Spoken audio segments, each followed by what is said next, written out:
Assalamualaikum warahmatullahi wabarakatuh. Oke teman-teman semuanya, di sini kita akan mulai belajar untuk bangun datar. Mulai dari awal ya. Ini kita masuk ke bab 5. Ya, langsung saja. Untuk yang pertama kali, untuk materi bangun datar ini yang kita pelajari adalah sifat-sifat dasar bangun datar. Yaitu yang pertama garis dan sudut. Yang pertama di sini garis.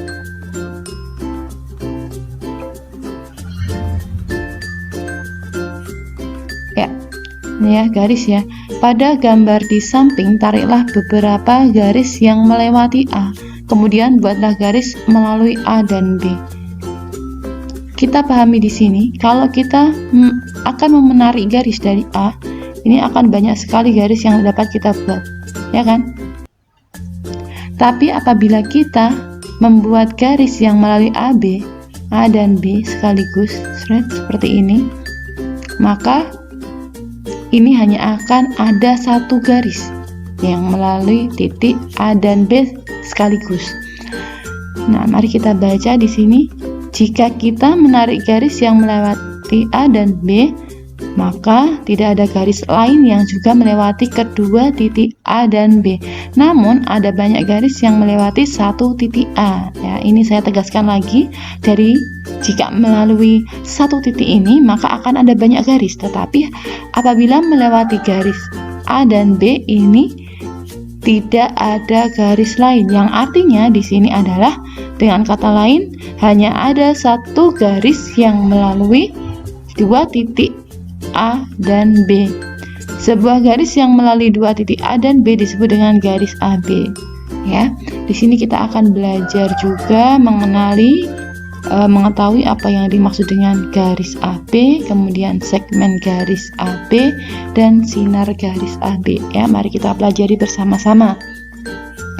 Jika kita mengatakan garis, yang dimaksud adalah garis lurus yang diperpanjang tak terhingga ke kedua arah. Gambarnya seperti ini. Jadi garis ini melalui A dan B, tetapi dia tidak berhenti sampai dengan A dan B saja. Dia masih diteruskan ke kanan dan ke kiri, melewati A dan melewati B.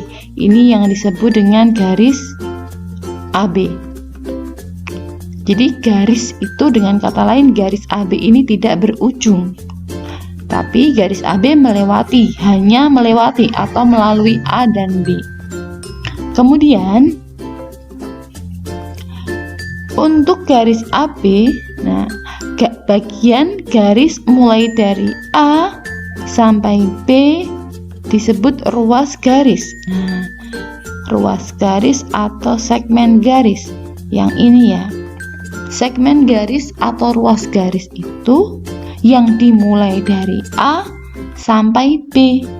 Jadi ada ujungnya itu di A dan B. Ini disebut dengan segmen garis, dimulai dari A dan berhenti di B.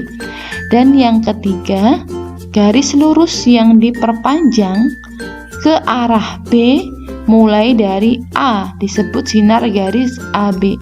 Jadi ada mulainya, ada awalnya, berawal di A melalui B. Jadi di sini ada awalnya mulai dari A melewati B dan diteruskan terus ya, ini melewati, hanya melalui atau melewati. Jadi tidak berhenti di B. Ini disebut dengan sinar garis AB. Sekarang bisa membedakan ya antara yang disebut dengan garis AB, kemudian segmen garis AB dan sinar garis AB. Oke, seperti itu. Oke, next. Setelah ke garis, kita ke halaman selanjutnya, yaitu sudut. Nih ya, ini contoh gambar sudut. Sudut pada gambar berikut ini dibentuk dari dua garis OA, dua sinar garis OA dan OB. Ini ya, OA dan OB yang memanjang mulai dari O. Dalam hal ini O disebut titik sudut. Ini titik sudutnya di sini. Untuk menyatakan sudut, kita menggunakan simbol seperti ini. Ini adalah simbol untuk sudut. Ditulis sudut AOB. Dibaca sudut AOB. Kita menulis sudut AOB untuk menyatakan ukuran sudut. Misalnya, seperti sudut AOB ini besarnya 40 derajat. Ini hanya misal ya. Nah, sebenarnya ini tidak hanya AOB saja. Kita juga bisa menyebutkannya sebagai sudut BOA atau sudut O saja juga boleh. Tetapi apabila nanti sudutnya itu berdekatan dengan sudut yang lain ya, untuk memudahkan, untuk membedakan antara sudut O yang ini sama sudut O yang lainnya gitu ya, kita bisa menggunakan nama yang lengkap kayak tadi, sudut AOB seperti ini. Oke. Catatan. Sudut AOB pada gambar di atas dapat ditulis sebagai sudut BOA sama seperti yang saya sampaikan tadi, dan dapat ditulis secara sederhana sebagai sudut O. Atau kita juga dapat menggunakan sembarang simbol seperti sudut A. Di sini ada A di sini. Mungkin nanti ada alfa, ada beta, tergantung ya nama sudut yang kita berikan di sini.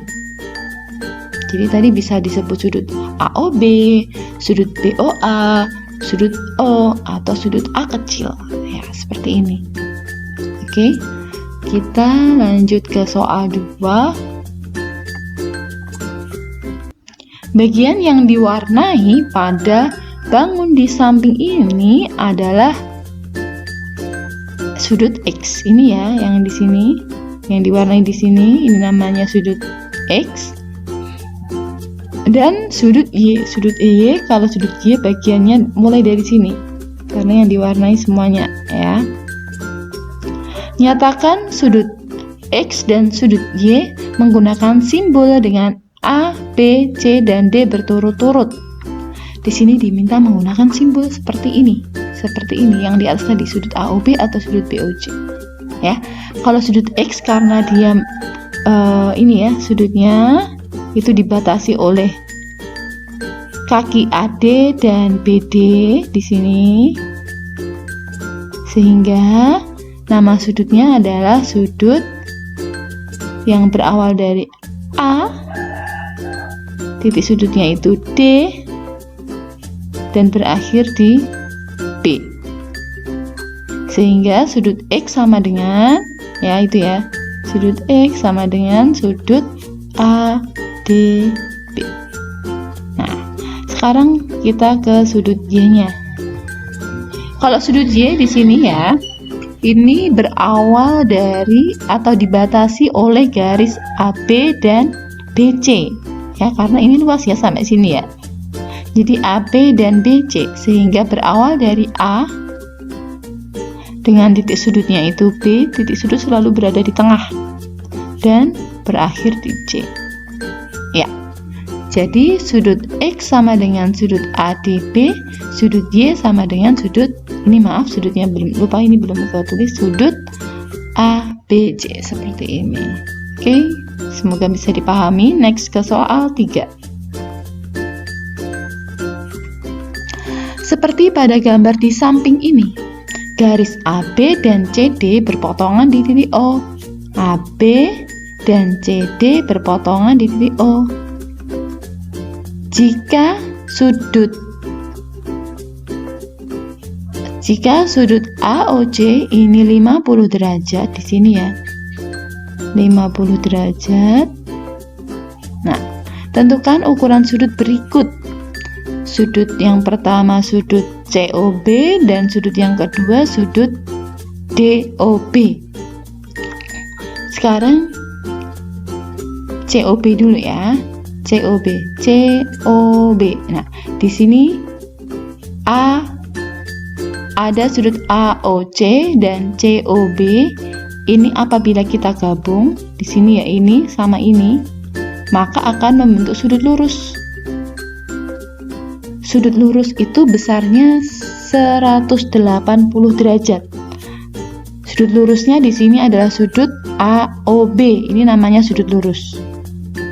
yang kalau di sini berasal dari sudut gabungan dari sudut AOC yaitu 50 derajat dan COB di sini yang belum diketahui. Nah, kalau AOB ini 180 derajat, di sini sudah ada 50, berarti 180 derajat dikurangi 50 derajat. Nah, maka sudut COB-nya sama dengan sudut COB sama dengan berapa ini hasilnya? 130 derajat, seperti itu ya. Ini sudah diketahui ya di sini ya, sudah dihitung hasilnya 130 derajat. Nah, sedangkan sudut DOB. Nah, AOC dan DOB ini namanya sudut yang bertolak belakang. Sudut yang bertolak belakang besarnya itu sama. Jadi sudut AOC, nah, sudut AOC bertolak belakang dengan sudut DOB. Bisa dilihat ya. Oke, maaf saya hapus sebentar biar tidak semrawut di sini. Nah, seperti itu. AOC dan DOB di sini bertolak belakang. Kalau bertolak belakang itu besarnya sama. Sehingga kalau AOC-nya itu 50, maka DOB-nya juga 50 derajat sama. Ya, ini sudah diketahui sekarang. Di sini besarnya 50 derajat. Oke, untuk sesi ini sampai halaman 165 cukup dulu ya. Sampai ketemu di video selanjutnya. Oke, assalamualaikum warahmatullahi wabarakatuh. See you.